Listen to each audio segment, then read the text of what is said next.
भोपाल से प्रस्तुत हैं प्रादेशिक समाचार। नमस्कार, समाचारों के साथ मैं जितेंद्र रघुवंशी। पहले मुख्य समाचार। प्रधानमंत्री नरेंद्र मोदी ने कहा, महिला सशक्तिकरण एनडीए की प्राथमिकता है। ईसीआई एनईटी प्लेटफॉर्म से मतदाता अपने विधानसभा क्षेत्र के उम्मीदवारों की शैक्षणिक योग्यता और आपराधिक पृष्ठभूमि प्राप्त कर सकते हैं।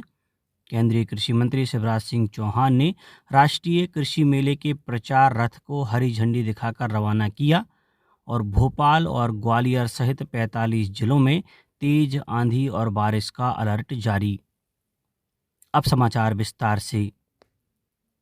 भारतीय जनता पार्टी के वरिष्ठ नेता और प्रधानमंत्री नरेंद्र मोदी ने कहा है कि महिला सशक्तिकरण एनडीए की प्राथमिकता है और इसकी नीतियों से महिलाओं को सबसे अधिक लाभ हुआ है।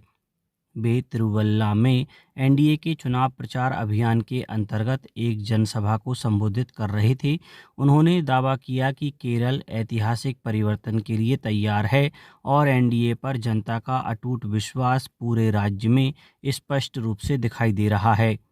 श्री मोदी ने एलडीएफ और यूडीएफ की आलोचना करते हुए आरोप लगाया कि दोनों राजनीतिक मोर्चों ने लंबे समय से राज्य की उपेक्षा की है। निर्वाचन आयोग ने कहा है कि मतदाता ईसीआई एनईटी प्लेटफॉर्म का उपयोग करके अपने विधानसभा क्षेत्र के उम्मीदवारों की शैक्षणिक योग्यता और आपराधिक पृष्ठभूमि की जानकारी प्राप्त कर सकते हैं। मतदाता उम्मीदवारों द्वारा प्रस्तुत पूर्ण शपथ पत्र भी डाउनलोड कर सकते हैं। ईसीआई एनईटी विश्व का सबसे बड़ा चुनावी सेवा मंच है, जो निर्वाचन आयोग के 40 से अधिक ऐप और पोर्टल को एकीकृत करके सभी चुनावी सेवाओं को एक सहज अनुभव में समाहित करता है। राज्यपाल मंगूभाई पटेल ने खंडवा जिले के बड़ौदा अहीर गांव में जननायक टंट्या भील के स्मारक पर पहुंचकर श्रद्धा सुमन अर्पित किए।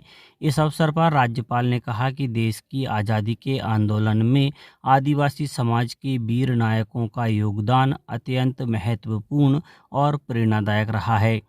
राज्यपाल श्री पटेल ने टंट्या भील के वंशजों का सम्मान किया तथा विभिन्न हितग्राहियों को Ayushman card, sickle cell card, Pradhan Mantri Awas योजना के स्वीकृति पत्र एवं अन्य योजनाओं के तहत लाभ वितरित किए।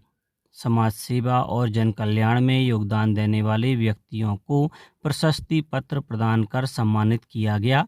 कार्यक्रम में जनजातीय कार्य विभाग के मंत्री डॉक्टर कुंवर विजय शाह और प्रभारी मंत्री धर्मेंद्र सिंह लोधी शामिल थे।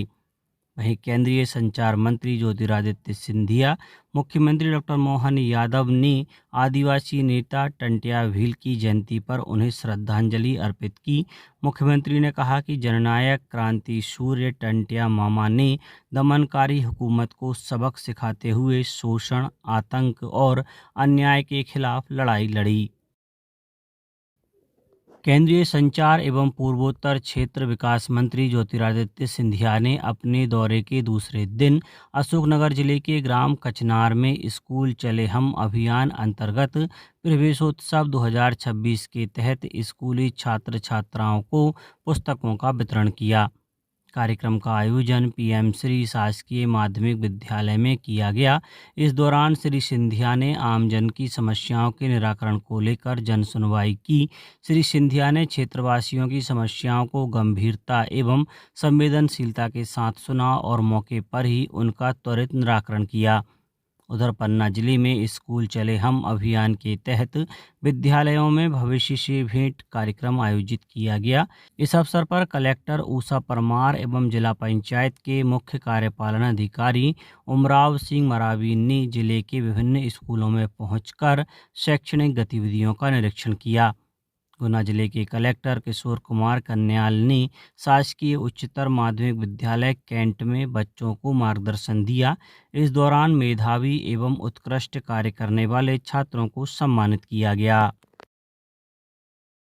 केंद्रीय कृषि एवं किसान कल्याण और ग्रामीण विकास मंत्री शिवराज सिंह चौहान ने कहा है कि रायसेन में 11 से 13 अप्रैल तक आयोजित होने वाला उन्नत कृषि महोत्सव 2026 प्रदर्शनी एवं प्रशिक्षण वास्तव में खेती का गेम चेंजर राष्ट्रीय कृषि मेला होगा। यह मेला 3 दिनों में किसानों के जीवन में नई उम्मीद, नई तकनीक और नए बाजार अवसर लेकर आएगा। केंद्रीय मंत्री ने रायसेन के दशहरा मैदान से राष्ट्रीय कृषि मेले के प्रचार रथ को हरी झंडी दिखाकर रवाना किया। यह विशेष रथ क्षेत्र के विभिन्न गांवों का भ्रमण कर 11, 12 और 13 अप्रैल को आयोजित होने वाले राष्ट्रीय कृषि मेले के बारे में किसानों को जागरूक करेगा। पेट्रोलियम और प्राकृतिक गैस मंत्रालय ने कहा है कि सरकार देश भर में पेट्रोल, डीजल और एलपीजी की उपलब्धता सुनिश्चित करने के लिए हर संभव प्रयास कर रही है। मंत्रालय ने नागरिकों को घबराहट में पेट्रोल और डीजल खरीदने तथा रसोई गैस की अनावश्यक बुकिंग से बचने की सलाह दी है। मंत्रालय ने कहा कि पेट्रोलियम उत्पादों और एलपीजी की निर्बाध उपलब्धता सुनिश्चित करने के लिए आवश्यक कदम उठाए गए हैं। 5 किलोग्राम के सिलेंडर नज़दीकी एलपीजी वितरकों के यहाँ उपलब्ध हैं और वैध पहचान पत्र दिखाकर इन्हें खरीदा जा सकता है। मंत्रालय ने कहा कि 5 किलोग्राम के सिलेंडर खरीदने के लिए किसी पते के प्रमाण की आवश्यकता नहीं है।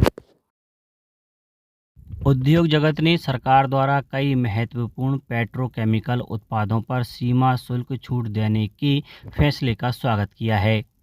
इनवॉल्यूशन हेल्थ केयर प्राइवेट लिमिटेड के नीति एवं रणनीतिक मामलों के महाप्रबंधक रवि राठौर ने संवाददाताओं से बातचीत में कहा कि कई पेट्रोकेमिकल उत्पाद पर पूर्ण सीमा शुल्क छूट देने के इस फैसले से उत्पादन की निरंतरता सुनिश्चित होगी और आवश्यक चिकित्सा उपकरणों की कीमतों में वृद्धि को रोका जा सकेगा।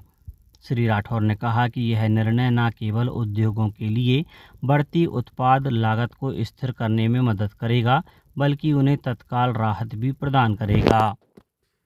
अब बात मौसम की। प्रदेश में मौसम पूरी तरह बदलाव हुआ है। प्रदेश में लगातार चौथे दिन भी आंधी, बारिश और ओलावृष्टि का दौर जारी रहा। मौसम विभाग ने अगले 24 घंटों के लिए भोपाल और ग्वालियर सहित 45 जिलों में तेज आंधी और बारिश का अलर्ट जारी किया है।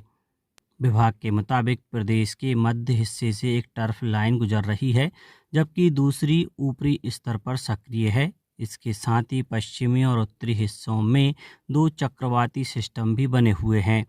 मौसम विभाग ने बताया कि आने वाले 4 दिनों तक यानी 7 अप्रैल तक प्रदेश में तेज आंधी चलने की संभावना है। अब कुछ समाचार संक्षेप में। देवास, नर्मदापुरम और शाजापुर जिले में जलगंगा संवर्धन अभियान संचालित किया जा रहा है। अभियान के माध्यम से कुओं, बावड़ियों, जलाशयों, तालाबों और नालों की साफ सफाई कराई जा रही है। सागर जिले के विभिन्न खरीदी केंद्रों का निरीक्षण एसडीएम एवं तहसीलदारों द्वारा किया गया। जिले में रबी उपार्जन का कार्य 15 अप्रैल से आरंभ हो रहा है। शिवपुरी जिले में कृषि विभाग द्वारा ई विकास पोर्टल नियम उल्लंघन पर 6 उर्वरक विक्रेताओं के लाइसेंस निलंबित किए गए हैं। सीहोर जिले में अवैध खनन एवं परिवहन के विरुद्ध निरंतर कार्यवाही की जा रही है और खंडवा में साहित्यकार, स्वतंत्रता संग्राम सेनानी और पद्म भूषण से सम्मानित माखनलाल चतुर्वेदी की जयंती श्रद्धा और सम्मान के साथ मनाई गई।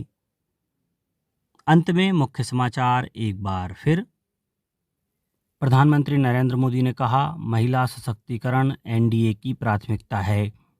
ईसीआई एनईटी प्लेटफॉर्म से मतदाता अपने विधानसभा क्षेत्र के उम्मीदवारों की शैक्षणिक योग्यता और आपराधिक पृष्ठभूमि प्राप्त कर सकते हैं।